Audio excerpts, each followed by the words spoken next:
Furman here. I'm so glad that you all are tuning into my video, and I know that we are going to have a great lesson this morning. It'll be just like a regular Monday would be in my classroom, so thanks for tuning in. First, we're going to talk a little bit about our new spelling words for the week. I sent you that document, same place as our lesson plans are, so make sure you can pull that up on your facts management page, which your parents can help you with. It'll be called Spelling List, and it's for this week. It's what we normally would have done anyway, so we'll go over that. If you want to get that pulled up, you can. Also, I'll be talking a little bit more about poetry. We're going to start poetry this week, so that's exciting. I'll teach you some new vocabulary words that you need to know when we're talking about poetry. And lastly, I'm going to teach you a few quick tips about homophones, which will also come up in our spelling. So, excuse me, I've got to turn my camera around so you all can see the screen. So let me do that for you now. My makeshift studio here.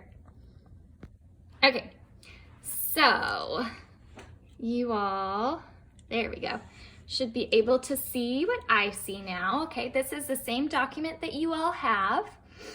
If you look at my computer screen, our spelling words this week have the E-R-E, A-R-E, I-A-I-R, and the E-A-R spelling pattern. And all of those spelling patterns sound the same. They're all going to say air, just like the air we breathe, but they're all going to be spelled those 4 different ways. So my first word is bear.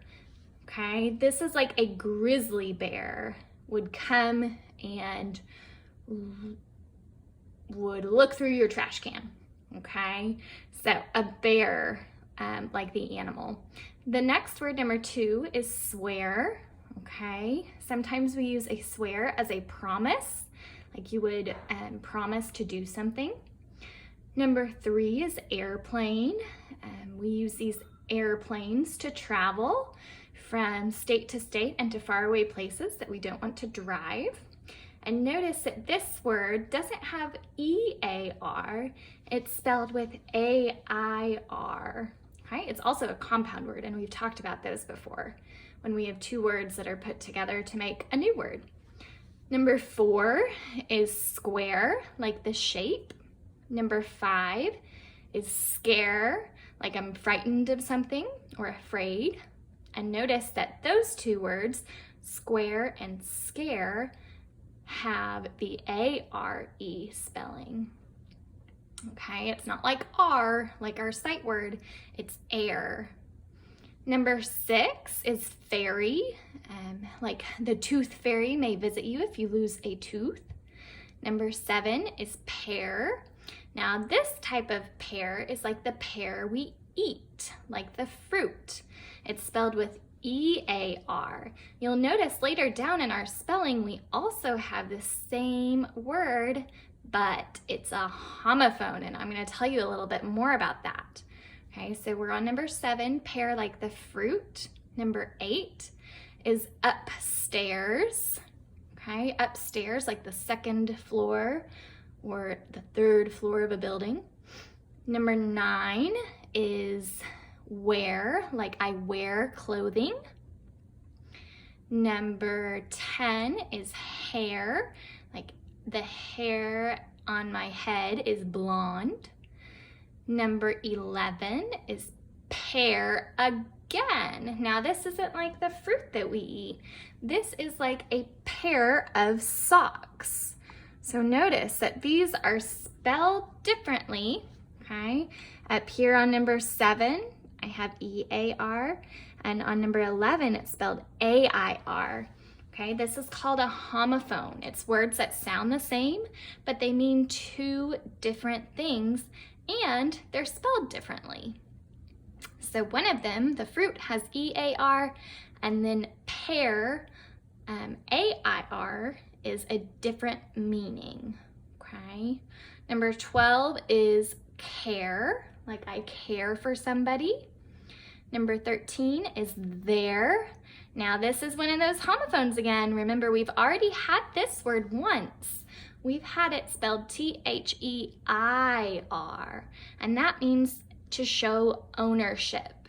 This type of there, which is a homophone, is spelled with E-R-E, and it's like over there. I think we've talked about this before in class too. Number 14 is unfair. If something is unfair, there's a prefix at the beginning of our word. Un means not, so it's not fair.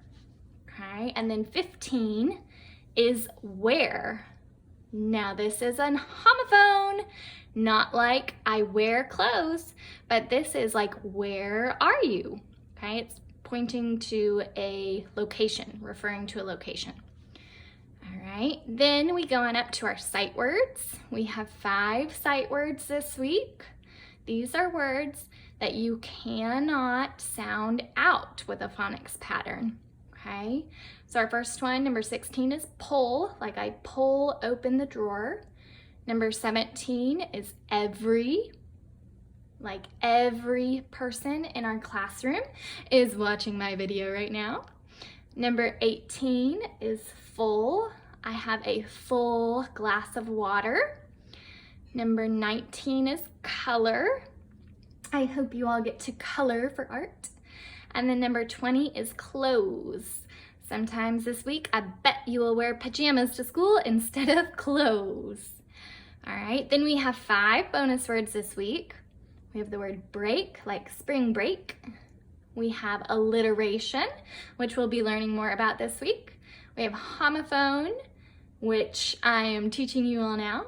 We have poetry, which we will learn more about this week as well. And then we have money, which is what you all are learning in Miss Johnson's room for math. Okay, so those are our spelling words.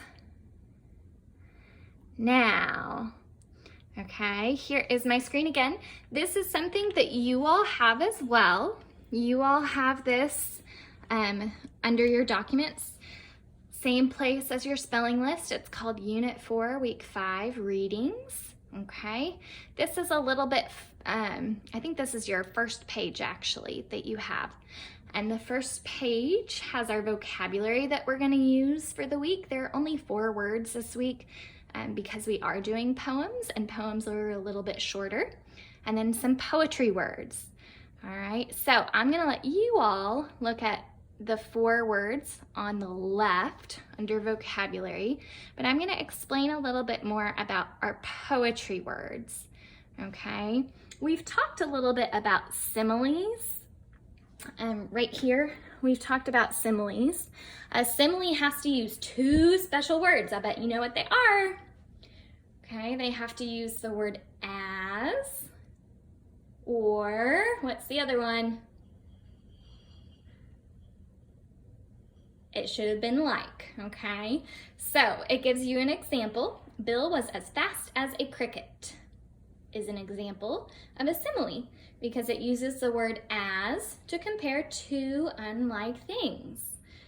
So I think in our book, we had referenced the snake or the train or the subway was as big as a snake, okay? Or it slithered like a snake.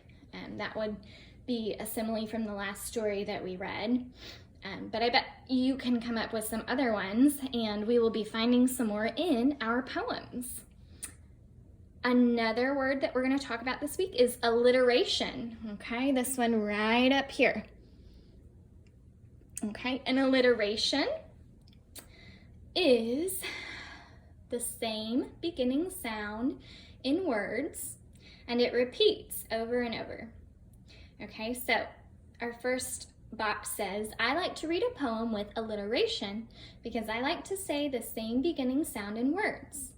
So, say 3 words with the same beginning sound. All that means is that there are 3 words or more with the same beginning sound, like lovely little lollipops.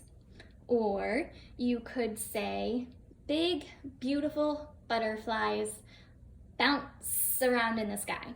Okay, all of those words had the same beginning sound.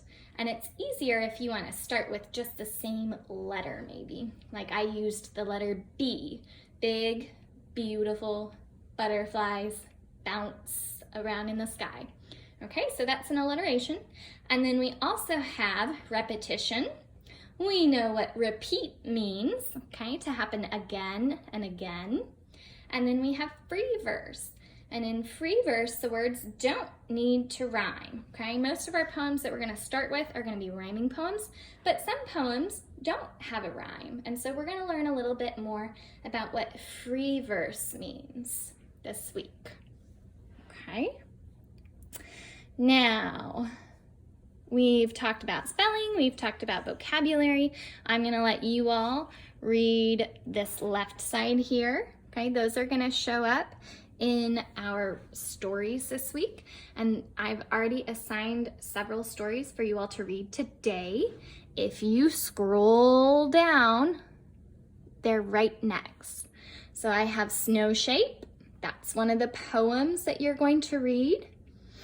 Okay, notice you can answer these questions. This is straight from your book. Then you are also going to read Nature Walk and In the Sky Today. Now, if you scroll down, there are some more things on this, but we're going to talk about those later this week, so you don't need to go ahead and read those now. Just make sure you read the first 3 stories, okay? And we're going to talk about those in our Zoom meeting on Tuesday. Okay. I'm going to flip you back around. Okay, so I hope that you all enjoyed my very first video. There are some other fun YouTube videos that you can watch to learn more about homophones. And one thing that I like to do in class that I know will be a little different since we're not together, but I like to say homophones whenever you see 2 words that sound the same, but they don't look the same, because this helps you to know they sound the same, you can hear it, but they don't look the same or mean the same thing. All right, so thanks for watching my video. I'll make another one for you soon, and I'll see you all tomorrow.